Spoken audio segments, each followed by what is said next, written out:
Kabilang sa mga agaw pansin sa proklamasyon kagabi si re-elected Senador Cheese Escudero at ang kanyang kasintahan na si Hart Evangelista. Si Hart ay natanong kung handa ba siya kung tatakbo at mananalo sa mas mataas na pwesto ang kanyang nobyo. Itong pagtutok ni Isay Reyes.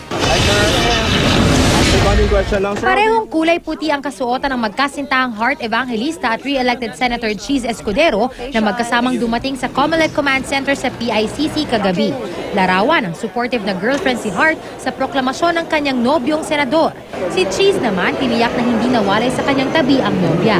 Matapos ngang tanggapin ang kanyang proclamation certificate, agad pumunta ang senador kay Hart na nakaabang na para batiin ang nobyo.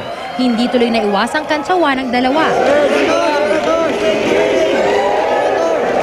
Bill din namang bumesyo sa isa't isa ang magsing-iro. I'm very happy. Proud of I'm proud of Cheese. I'm so glad that he is where he is now. Prayer is very powerful.